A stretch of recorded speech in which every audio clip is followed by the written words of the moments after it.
ನಮಸ್ಕಾರ ಸ್ನೇಹಿತರೆ, ನನ್ನ ಚಾನಲ್ಗೆ ಸ್ವಾಗತ. ಎಲ್ಲರೂ ಹೇಗಿದ್ದೀರಾ? ಎಲ್ಲರೂ ಸಹ ಚೆನ್ನಾಗಿದ್ದೀರಾ ಅಂತ ಭಾವಿಸ್ತಾ ಸ್ನೇಹಿತರೆ. ಇದು ನಿನ್ನೆನೇ ವಿಡಿಯೋವನ್ನು ಅಪ್ಲೋಡ್ ಮಾಡೋಣ ಅಂತ ಅಂದ್ಕೊಂಡೆ. ಆಗಲಿಲ್ಲ. ಇವತ್ತು ವಿಡಿಯೋವನ್ನು ಮಾಡ್ತಾ ಇದ್ದೀನಿ ಸ್ನೇಹಿತರೆ.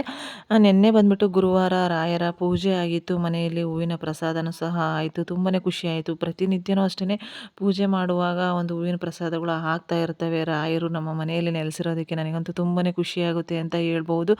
ರಾಯರಂದ್ರೇ ಹಾಗೆ ಅಲ್ವಾ, ನಮ್ಮ ಭಕ್ತರ ಬೇಡಿಕೆಗಳನ್ನು ಒಂದು ಕಲ್ಪವೃಕ್ಷ ಕಾಮಧೇನು ಥರನೇ ನಮ್ಮ ಒಂದು ಬೇಡಿಕೆಗಳನ್ನ ನೆರವೇರಿಸ್ತಾರೆ. ನಮ್ಮ ಜೊತೆಗೆ ಇದ್ದು ಜೊತೆಗೆ ಇದ್ಬಿಟ್ಟು ನಮ್ಮ ಕಷ್ಟಗಳನ್ನೆಲ್ಲ ಪರಿಹಾರ ಮಾಡ್ತಾರೆ ಅಂತ ಹೇಳ್ಬೋದು. ರಾಯರ ಪವಾಡ ಅಂದ್ರೇ ಅಷ್ಟೇ ಅಲ್ವಾ. ರಾಯರಂದ್ರೇ ಹಾಗೆ. ರಾಯರ ಬಗ್ಗೆ ಹೇಳಬೇಕು ಅಂದರೆ ತುಂಬಾ ಹೇಳ್ಬೋದು ಸ್ನೇಹಿತರೆ. ಇವತ್ತು ಒಂದು ವಿಡಿಯೋ ಬಂದುಬಿಟ್ಟು, ನಾನು ನಿನ್ನೆ ಒಂದು ಪೂಜೆ ಎಲ್ಲ ಆದಮೇಲೆ ನಿನ್ನೆ ಸಂಜೆ ನಾವು ಒಂದು ಪುಣ್ಯಕ್ಷೇತ್ರ ಅಂತಲೂ ಕರೆಯಲ್ಪಡುವಂತಹ ಹೊನ್ನಾಳಿಯಲ್ಲಿ ಇರುವಂತಹ ದ್ವಿತೀಯ ಮಂತ್ರಾಲಯ ಅಂತಲೇ ಕರೆಯಲ್ಪಡುವಂತಹ ಈ ಒಂದು ಕ್ಷೇತ್ರಕ್ಕೆ ಹೋಗಿದ್ದೆ ನಾನು, ರಾಯರ ಮಠಕ್ಕೆ. ಆ ಒಂದು ಚಿಕ್ಕ ವಿಡಿಯೋವನ್ನು ಶೇರ್ ಮಾಡ್ತಾ ಇದ್ದೀನಿ ಸ್ನೇಹಿತರೆ. ನಾವೆಲ್ಲನೂ ಹೇಳುವಂತೆ ಒಂದು ಕಲಿಯುಗದ ಕಾಮಧೇನು, ಕಲ್ಪವೃಕ್ಷ ಕಾಮಧೇನು ಶ್ರೀ ರಾಯರು ಸ್ವತಃ ತಾವೇ ಬಂದ್ಬಿಟ್ಟು ಇಲ್ಲಿ ಹೊನ್ನಾಳಿಯಲ್ಲಿರುವಂತಹ ಈ ಒಂದು ಮಠದಲ್ಲಿ ಬೃಂದಾವನವನ್ನು ಪ್ರವೇಶ ಮಾಡಿದ್ದಾರೆ ಅಂತಲೇ ಹೇಳ್ತಾರೆ. ರಾಯರು ಅನೇಕ ಪವಾಡಗಳನ್ನ ಇಂದಿಗೂ ಸಹ ಮಾಡ್ತಾ ಇದ್ದಾರೆ. ತಮ್ಮ ಭಕ್ತಾದಿಗಳ ಬೇಡಿಕೆಗಳನ್ನು, ಕೋರಿಕೆಗಳನ್ನ ನೆರವೇರಿಸ್ತಾ ಬಂದಿದ್ದಾರೆ. ಈ ಒಂದು ಮಂತ್ರಾಲಯದಲ್ಲಿ 3 ಶತಮಾನಗಳಿಂದ ಅಗೋಚರವಾಗಿ ನೆಲೆಸಿ ಭಕ್ತಾದಿಗಳಿಗೆ ತಮ್ಮ ಒಂದು ಅಭಯವನ್ನು ನೀಡ್ತಾ ಬಂದಿದ್ದಾರೆ. ಅದೇ ರೀತಿಯಾಗಿ ಪರಮ ಪವಿತ್ರವಾದಂತಹ ಪುಣ್ಯಕ್ಷೇತ್ರ ಎಂದು ಕರೆಯಲ್ಪಡುವಂತಹ 2ನೇ ಮಂತ್ರಾಲಯ ಅಥವಾ ದ್ವಿತೀಯ ಮಂತ್ರಾಲಯ ಎಂದು ಕರೆಯಲ್ಪಡುವಂತಹ ಈ ಒಂದು ರಾಯರ ಮಠವನ್ನು ನೋಡೋಣ ಸ್ನೇಹಿತರೆ. ಇದು ಬಂದ್ಬಿಟ್ಟು ತುಂಗಭದ್ರಾ ನದಿಯ ತಟದಲ್ಲಿ ಈ ಒಂದು ಮಠವಿದೆ. ಮೂಲ ಒಂದು ಮಠ ಅಲ್ಲಿ ಮಂತ್ರಾಲಯದಲ್ಲೂ ಅಷ್ಟೇ ಅಲ್ವಾ, ತುಂಗಭದ್ರಾ ನದಿಯ ತಟದಲ್ಲೇ ಇರುವಂತಹ ರಾಯರ ಮಠ. ಇಲ್ಲಿನೂ ಸಹ ಅದೇ ರೀತಿಯಲ್ಲಿ ಹಾಗೆ ಇದೆ. ಇದು ರಾಯರು ಹೊನ್ನಾಳಿಗೆ ಬಂದ್ಬಿಟ್ಟು ಇಲ್ಲಿ ನೆಲೆಸ್ತೀನಿ ಅಂತಲೂ ಸಹ ಒಂದು ಭಕ್ತರ ಕನಸಿನಲ್ಲಿ ಹೇಳಿದ್ರಂತೆ. ಅದೇ ರೀತಿಯಾಗಿ ಬಂದು ಬೃಂದಾವನವನ್ನು ಪ್ರವೇಶ ಮಾಡಿದ್ದಾರೆ.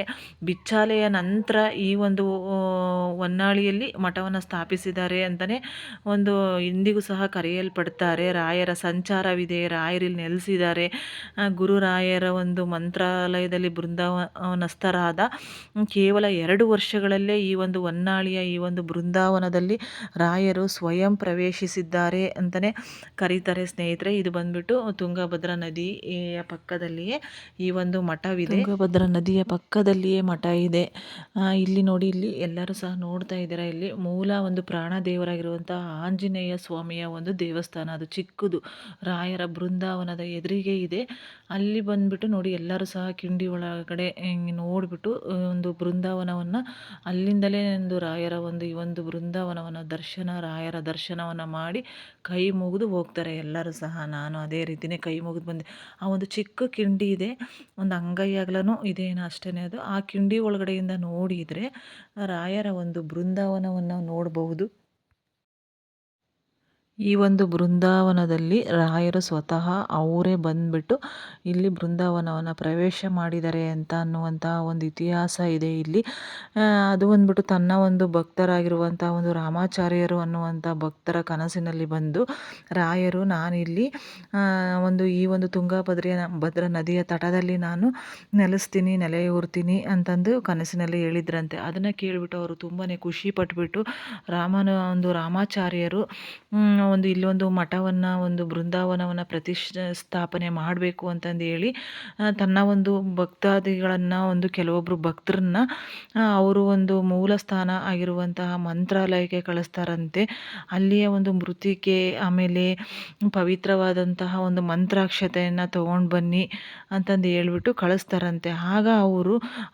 ಆಗಿನ ಕಾಲದಲ್ಲಿ ನಡ್ಕೊಂಡು ಹೋಗಿ ಬರುವಂತಹ ವ್ಯವಸ್ಥೆ ಇತ್ತಂತೆ. ಬರೋದೊಂದು ಸ್ವಲ್ಪ ಲೇಟಾಗಿ ಒಂದು ನಿಗದಿ ಆಗಿರುವಂತಹ ಸಮಯಕ್ಕೆ ಅವರಿಗೆ ಬರೋದಕ್ಕೆ ಆಗೋದಿಲ್ಲಂತೆ. ಆಗ ಎಲ್ಲರೂ ಸಹ ಗಾಬರಿ ಆಗಿರ್ತಾರಂತೆ. ಏನು ಮಾಡಬೇಕು ಅಂತಂದು ದಿಕ್ಕೆ ತೋಚದಂತ ಆದಾಗ ಈ ಒಂದು ತುಂಗಭದ್ರಾ ನದಿಯ ಒಂದು ತಟದಲ್ಲಿ ನದಿಯಿಂದ ಒಬ್ಬರು ರುದ್ರ ಕಾವಿಯನ್ನು ಧರಿಸ್ಬಿಟ್ಟು ರುದ್ರು ಬರ್ತಾರಂತ. ಅಲ್ಲಿಗೆ ಬಂದ್ಬಿಟ್ಟು ಅವರು ಅಲ್ಲಿರುವಂತಹ ಭಕ್ತರನ್ನೆಲ್ಲರನ್ನು ಸಹ ಸಮಾಧಾನವನ್ನು ಪಡಿಸಿ ಅವರು ಏನು ಮಾಡ್ತಾರೆ ಅಂದರೆ ಬೃಂದಾವನವನ್ನು ಸ್ಥಾಪಿಸುವಂತಹ ಇರುವಂತಹ ಒಂದು ಸ್ಥಳಕ್ಕೆ ಹೋಗ್ತಾರಂತೆ. ನಾನು ಅದನ್ನು ಶುದ್ಧವನ್ನು ಮಾಡ್ತೀನಿ ಅಂತಂದು ಹೇಳ್ಬಿಟ್ಟು ಗರ್ಭಗುಡಿಯ ಒಳಗಡೆ ಪ್ರವೇಶ ಮಾಡ್ತಾರೆ. ಅಲ್ಲಿ ಹೋಗ್ಬಿಟ್ಟು ಅವರು ಬಾಗಿಲನ್ನು ಹಾಕಿಕೊಳ್ತಾರಂತೆ. ನಂತರ ಎಷ್ಟು ಸಮಯ ಆದರೂ ಸಹ ಅವರು ಹೊರಗಡೆನೆ ಬರೋದಿಲ್ಲಂತೆ ಅವರು. ಆಗ ಒಂದು ಸ್ವತಃ ಒಂದು ರಾಮಾಚಾರ್ಯರು ಇಷ್ಟೊತ್ತಾದರೂ ಬರಲೇ ಇಲ್ವಲ್ಲ ಇವರು ಒಳಗಡೆ ಹೋಗಿರುವಂಥವ್ರು ಅಂತಂದು ಹೇಳ್ಬಿಟ್ಟು ಅವರು ಹೋಗ್ಬಿಟ್ಟು ಬಾಗಿಲನ್ನು ತೆಗೆದು ನೋಡಿದಾಗ ಅವರಿಗೊಂದು ಆಶ್ಚರ್ಯನೇ ಒಂದು ಕಾದಿತ್ತಂತೆ. ಏಕೆಂದರೆ ಅಲ್ಲಿ ಆ ಒಂದು ಹೋಗಿರುವಂಥ ರುದ್ರರು ಇರಲೇ ಇಲ್ಲಂತೆ. ಆಗ ಅವರಿಗೆ ಗಾಬರಿ ಆಯ್ತಂತೆ, ಎಲ್ಲೋದ್ರು ಎಲ್ಲೋದ್ರು ಕಾಣಿಸ್ತಾನೆ ಇಲ್ಲ. ಏಕೆಂದರೆ ಆ ಒಂದು ಮೇಯ್ನೊಂದು ಈ ಒಂದು ಬಾಗಿಲು ಬಿಟ್ಟರೆ ಬೇರೆ ಎಲ್ಲಿನೂ ಸಹ ಜಾಗ ಬಾಗಿಲು ಹೊರಗಡೆ ಬರೋದಕ್ಕೆ ಇರಲಿಲ್ಲಂತೆ. ಆಗ ಇವರು ಗಾಬರಿ ಆದಾಗ ಆಗ ಅವರು ಜೊತೆಗೆ ತಂದಿರುವಂಥ ಒಂದು ದೊಡ್ಡ ಹರಿವಾಣದ ತುಂಬ ಅಕ್ಷತೆ, ಆಮೇಲೆ ಒಂದು ನರಸಿಂಹಸ್ವಾಮಿಯ ಒಂದು ಸಾಲಿಗ್ರಾಮ, ಪ್ರಾಣದೇವರ ವಿಗ್ರಹ ಆಗಿರುವಂಥ ಒಂದು ಆಂಜನೇಯ ಸ್ವಾಮಿಯ ವಿಗ್ರಹ ಮಾತ್ರ ಅಲ್ಲಿ ಬೃಂದಾವನದ ಮೇಲೆ ಇರುತ್ತದೆ ಅಂತೆ. ಸ್ವಯಂ ಗುರುರಾಯರೇ ಒಂದು ವೃದ್ಧರ ರೂಪದಲ್ಲಿ ಬಂದು ಅಲ್ಲಿ ನೆಲೆಸಿದ್ದಾರೆ ಎನ್ನುವಂತಹ ಒಂದು ಭಕ್ತರ ನಂಬಿಕೆ.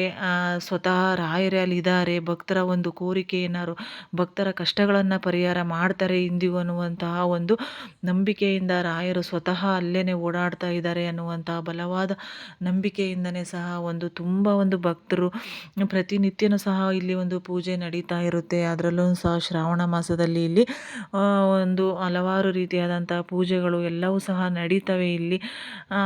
ಆವಾಗಿನಿಂದನೂ ಸಹ ಇವಾಗಿಯೂ ಅಷ್ಟೇ ತುಂಬ ಜನ ಅಕ್ಕಪಕ್ಕದ ಊರಿಂದ ಭಕ್ತರು ಇಲ್ಲಿಗೆ ಆಗಮಿಸ್ತಾರೆ. ಸೊ ಇಷ್ಟು ಒಂದು ಹತ್ರ ಇದ್ದು ನನಗೆ ಹೋಗೋದಕ್ಕೆ ಆಗಿರಲಿಲ್ಲ. ತುಂಬಾ ಒಂದು ನಿನ್ನೆ ಹೋಗಿದ್ದೆ, ತುಂಬಾ ಖುಷಿ ಆಯಿತು ಅಂತ ಹೇಳ್ಬೋದು ಸ್ನೇಹಿತರೆ. ಹಾಗಾಗಿಬಿಟ್ಟು ಈ ಒಂದು ವಿಡಿಯೋವನ್ನು ಶೇರ್ ಮಾಡ್ತಾ ಇದ್ದೀನಿ. ನೀವು ಅಷ್ಟೇ ಯಾರಾದರೂ ಹೋಗಿಲ್ಲ ಅಂತಂದರೆ ಮಂತ್ರಾಲಯಕ್ಕೆ ಹೋಗೋದಕ್ಕೆ ಆಗೋದಿಲ್ಲ ಅನ್ನುವಂಥವರು ಈ ಒಂದು ದ್ವಿತೀಯ ಮಂತ್ರಾಲಯ ಆಗಿರುವಂತಹ ಒಂದು ಹೊನ್ನಾಳಿ, ಅಂದರೆ ದಾವಣಗೆರೆ ಡಿಸ್ಟಿಕ್ ಅಲ್ಲಿ ಬರುವಂತಹ ಒಂದು ಹೊನ್ನಾಳಿಯಲ್ಲಿ ಈ ಒಂದು ರಾಯರ ಒಂದು ಒಂದು ಮಠವಿದೆ. ಇದು ಒಂದು ಪವಿತ್ರ ಪರಮ ಪವಿತ್ರವಾದಂತಹ ಒಂದು ಮಠ ಅಂತ ಹೇಳ್ಬೋದು. ನೋಡಿ, ಇದು ರಾಯರ ಒಂದು ಬೃಂದಾವನ ಒಂದು ನಿನ್ನೆ ಆಗಿರುವಂತಹ ಪೂಜೆ, ಇದು ನಿನ್ನೆ ನಡೆದಿರುವಂತಹ ಪೂಜೆ ಇದು. ಅನ್ಕೊಂಡೇ ಇರಲಿಲ್ಲ ಹೋಗ್ತೀನಿ ಅಂತಂದು ಹೇಳ್ಬಿಟ್ಟು. ಅದಕ್ಕೆ ಅಲ್ವಾ ಹೇಳೋದು, ರಾಯರ ಇಚ್ಛೆ ಇದ್ದರೆ ಎಲ್ಲನೂ ಸಹ ಸಾಧ್ಯ ಅಂತ. ತುಂಬ ದಿನಗಳಿಂದ ಅಂದ್ಕೊಳ್ತಾ ಇದ್ದೆ ಹೋಗಬೇಕು ಅಂತ, ಆದರೆ ಆಗಿರಲಿಲ್ಲ. ನಿನ್ನೆ ಹೋಗಿ ರಾಯರ ಒಂದು ಬೃಂದಾವನವನ್ನು ದರ್ಶನವನ್ನು ಮಾಡಿಕೊಂಡು ಬಂದೆ ಅಂತ ಹೇಳೋದಕ್ಕೆ ತುಂಬಾ ಖುಷಿಯಾಗುತ್ತೆ ಸ್ನೇಹಿತರೆ. ನೀವು ಅಷ್ಟೇ ಒಂದು ಸಾರಿ ಬಂದುಬಿಟ್ಟು ಈ ಒಂದು ದ್ವಿತೀಯ ಮಂತ್ರಾಲಯ ಅಂತ ಕರೆಯಲ್ಪಡುವಂತಹ ಒಂದು ಈ ಒಂದು ರಾಯರ ಮಠವನ್ನು ದರ್ಶನವನ್ನು ಮಾಡ್ಕೊಂಡು ಹೋಗಿ ಅಂತ ಹೇಳ್ತಾ ಸ್ನೇಹಿತರೆ. ಸೊ ಇದು ಬಂದುಬಿಟ್ಟು ದಾವಣಗೆರೆಯ ಒಂದು ಡಿಸ್ಟಿಕ್ನಲ್ಲಿ ಹೊನ್ನಾಳಿ ತಾಲೂಕು, ಹೊನ್ನಾಳಿಯಲ್ಲೇ ಇರುವಂತಹ ಒಂದು ಈ ಒಂದು ರಾಯರ ಮಠ ಅಂತ ಹೇಳ್ಬೋದು. ಬಸ್ಸಿನ ವ್ಯವಸ್ಥೆ ಎಲ್ಲನೂ ಸಹ ಇದೆ. ಗೌರ್ಮೆಂಟ್ ಬಸ್ಸು, ಪ್ರೈವೇಟ್ ಬಸ್ಸು ಎಲ್ಲವೂ ಸಹ ಇದ್ದಾವೆ. ದಾವಣಗೆರೆಯಿಂದನೂ ಬರ್ಬೋದು, ಹರಿಹರದಿಂದನೂ ಬರ್ಬೋದು, ಶಿವಮೊಗ್ಗದಿಂದನೂ ಸಹ ಬರ್ಬೋದು. ನೀವು ಅಷ್ಟೇ ದರ್ಶನವನ್ನು ಮಾಡ್ಕೊಂಡು ಹೋಗಿ ಅಂತ ಹೇಳ್ತಾ ಈ ಒಂದು ಚಿಕ್ಕ ವಿಡಿಯೋವನ್ನು ಎಂಡ್ ಮಾಡ್ತಾ ಇದ್ದೀನಿ ಸ್ನೇಹಿತರೆ. ವಿಡಿಯೋ ನೋಡಿದ್ದಕ್ಕಾಗಿ ಎಲ್ಲರಿಗೂ ಸಹ ಧನ್ಯವಾದಗಳು. ನಿಮ್ಮ ಅನಿಸಿಕೆ ಅಭಿಪ್ರಾಯವನ್ನು ಕಮೆಂಟಲ್ಲಿ ತಿಳಿಸಿ ಅಂತ ಹೇಳ್ತಾ ಸ್ನೇಹಿತರೆ, ಮುಂದಿನ ವಿಡಿಯೋದಲ್ಲಿ ಸಿಗೋಣ ಸ್ನೇಹಿತರೆ.